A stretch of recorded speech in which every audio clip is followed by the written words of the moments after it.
नमस्कार, स्वागत है आप सभी का आज के इस वीडियो में। एंड इस वीडियो में हम कुछ पॉइंट्स एंड क्वेश्चंस की रिगार्डिंग बात करने वाले हैं। हम बात करेंगे ऑफिशियल फेसबुक पोस्ट के बारे में, पैकेज एंड पे आउट के बारे में, वेरिफिकेशन एंड इसके अलावा ओकर के रिगार्डिंग कुछ पॉइंट्स के बारे में बात करने वाले हैं। तो सबसे पहले अगर हम ऑफिशियल फेसबुक पोस्ट की बात करें तो आप सभी को पता है कि ऑन पासिव के ऑफिशियल सोशल मीडिया पेजेस पर डेली 2-3 पोस्ट आते रहते हैं।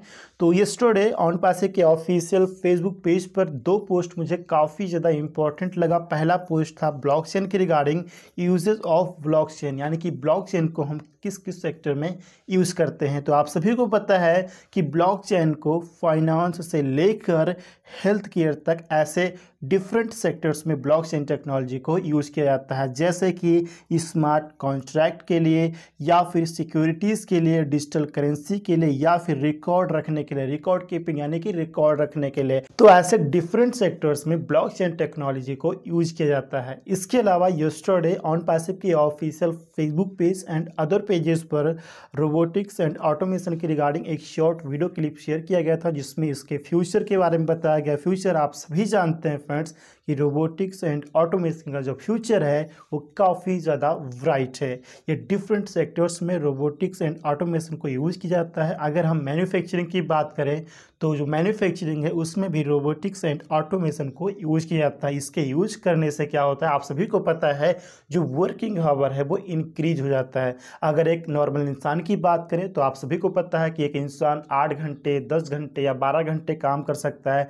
लेकिन अगर हम रोबोटिक्स या ऑटोमेशन की बात करें तो आप सभी को पता है कि वर्किंग आवर इंक्रीज हो जाता है। तो मैन्युफैक्चरिंग के अलावा भी डिफरेंट सेक्टर्स में रोबोटिक्स एंड ऑटोमेशन को यूज किया जाता है, और इसके यूज करने से फ्रेंड हमारा जो बिजनेस है वो काफ़ी तेज़ी से ग्रो करता है। तो रोबोटिक्स एंड ऑटोमेशन का जो फ्यूचर है फ्रेंड्स वो काफ़ी ज़्यादा ब्राइट होने वाला है।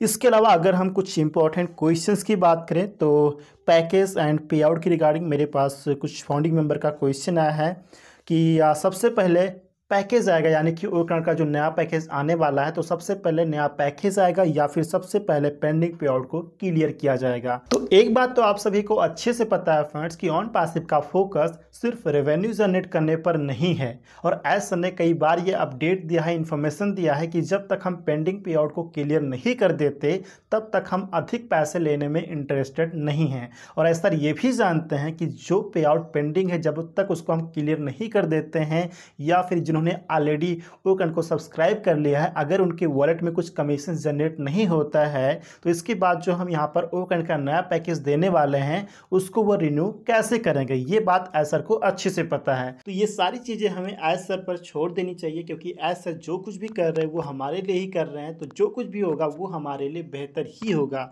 एक बात हम सभी जानते हैं कि ओकन का नया पैकेज भी आने वाला है, और हमारा जो पे आउट पेंडिंग है वो भी बहुत ही जल्द बल्क में रिलीज़ किया जाने वाला है। तो इसकी रिगार्डिंग लगातार काम चल रहा है, जो भी जब भी पॉसिबल होगा तो वो इन्फॉर्मेशन हमारे सामने आ जाएगी। इसलिए हमें ऑफिशियल इन्फॉर्मेशन के साथ लगातार आगे बढ़ते रहना है।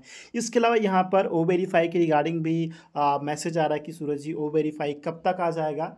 तो ओ वेरीफाई आप सभी जानते हैं कि कमिंग सून में है, और जहाँ तक मुझे लगता है फ्रेंड्स कि ओ वेरीफाई किसी भी चीज़ का वेट नहीं कर रहा है। जैसे कि यहाँ पर जो हमारे अदर प्रोडक्ट्स रेडी हैं रिलीज़ होने के लिए, बट वो पेंडिंग पे आउट के लिए वेट कर रहे हैं कि पेंडिंग पे आउट एक बार क्लियर कर दिया जाए फिर उसको मार्केट में रिलीज़ किया जाता है। लेकिन ओ वेरीफाई के लिए ऐसा नहीं है। ओ वेरीफाई की रिगार्डिंग कुछ काम चल रहा होगा, जहाँ तक मैं समझ पा रहा हूँ। जैसे वो काम कंप्लीट होता है, क्योंकि बहुत सारा लीगल प्रोसेस होता है उसकी रिगार्डिंग, तो जैसे पूरा काम कंप्लीट होता है तो वो हमारे इकोसिस्टम में इंटीग्रेट कर दिया जाएगा, जिसके थ्रू हम यहाँ पर जो एफिलिएट्स हैं, जो यूजर्स हैं, वो यहाँ पर अपना वेरिफिकेशन कंप्लीट कर पाएंगे। बात करें अगर हम ट्रैफिक एलोकेशन एंड रिन्यूअल की, तो ट्रैफिक एलोकेशन के लिए हम सभी लोग यहाँ पर वेट कर रहे हैं, जिन्होंने ओकन को सब्सक्राइब कर लिया है। किसी ने सितंबर में किया है, किसी ने अक्टूबर में, नवंबर, दिसंबर में, किसी ने जनवरी या फरवरी में किया है, मार्च में किया है, राइट। तो यहाँ पर सभी लोग ट्रैफिक एलोकेशन के लिए वेट कर रहे हैं कि ऑन पासिव के थ्रू जो मार्केटिंग पूल से ट्रैफिक एलोकेट किया जाने वाला है हमारे ऑर्गेनाइजेशन में, वो कब तक पॉसिबल है। तो इसकी रिगार्डिंग एसर को अच्छे से पता है फ्रेंड कि कब करना है, कैसे करना है, क्या स्ट्रैटेजी है, पूरा ब्लूप्रिंट उनके पास है। राइट, ट्रैफिक एलोकेशन का। तो इसे भी हमें एज सर पर छोड़ देना चाहिए। एज सर को एक बात अच्छे से पता है कि जब तक यहाँ पे जो ऑलरेडी वो को सब्सक्राइब कर चुके हैं, अगर उनके वॉलेट में कुछ कमीशंस जनरेट नहीं होता है तो वो नेक्स्ट पैकेज को रिन्यू कैसे करेंगे, अगेन सब्सक्राइब कैसे करेंगे, ये बात एसर को अच्छे से पता है। तो इसके लिए क्या करना है ये भी एसर को अच्छे से पता है फ्रेंड। तो ये सारी चीज़ें हमें एसर पर छोड़ देनी चाहिए।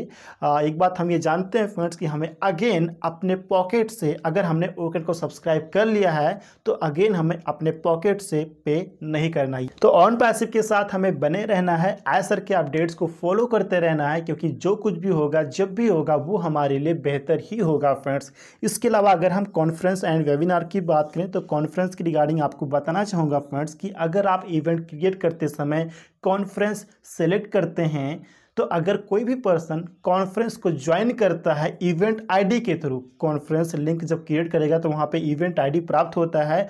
अगर इवेंट आईडी के थ्रू कोई भी पर्सन यहाँ पे कॉन्फ्रेंस को ज्वाइन करता है तो वो एज आ स्पीकर ही ज्वाइन करेगा, क्योंकि आप सभी को पता है कि अगर आप कॉन्फ्रेंस लिंक क्रिएट करते हैं तो ज्वाइन करने वाला पर्सन एज आ स्पीकर ही ज्वाइन करेगा। एंड कॉन्फ्रेंस रूम की जो कैपेसिटी होती है वो आप सभी को पता है कि 100 पार्टिसिपेंट्स के लिए होती है। वहीं पर अगर हम वेबिनार की बात करें तो जब आप इवेंट क्रिएट करते समय वेबिनार सिलेक्ट करते हैं एंड वेबिनार में अगर कोई पर्सन इवेंट आईडी के थ्रू वेबिनार को ज्वाइन करता है तो वो एज अ अटेंडी ही ज्वाइन करेगा, क्योंकि आपने वेबिनार लिंक क्रिएट किया हुआ है। क्योंकि वेबिनार में आपको अटेंडी लिंक भी मिल जाता है, speaker link and event ID भी मिल जाता है, जिसके थ्रू आप किसी भी न्यू पर्सन को इन्वाइट कर सकते हैं।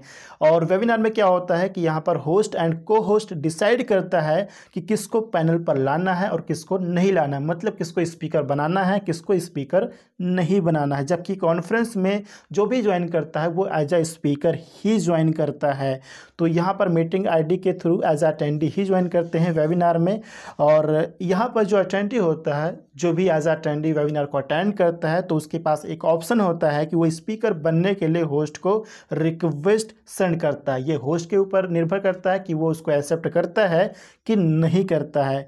तो यहाँ पर जो होस्ट होता है वो सब कुछ यहाँ पे डिसाइड करता है, क्योंकि होस्ट के पास सभी ऑप्शंस होते हैं कि किसको पैनल पर लाना है किसको नहीं लाना है। और अगर हम पैनल की बात करें तो होस्ट 24 पीपल को, इस समय की अगर हम बात करें तो 24 यानी कि 24 लोगों को पैनल पर ला सकता है। एंड होस्ट के पास ये ऑप्शन रहता है कि अगर किसी स्पीकर को अगेन अटेंडी बनाना है तो वो अटेंडी बना सकता है, एंड अगर किसी अटेंडी को स्पीकर बनाना है तो स्पीकर भी बना सकता है, क्योंकि होस्ट के पास सभी ऑप्शंस अवेलेबल रहते हैं। और अगर हम कैपेसिटी की बात करें तो इस समय जो क्वार्टरली पैकेज हमने सब्सक्राइब किया हुआ है तो इसमें 10,000 यानी कि एज अ वेबिनार 10,000 की कैपेसिटी है यहाँ पर, राइट। और जो हमारा न्यू पैकेज आने वाला है तो उसमें क्या चेंजेस रहेंगे वो न्यू पैकेज आने के बाद ही पता चलेंगे।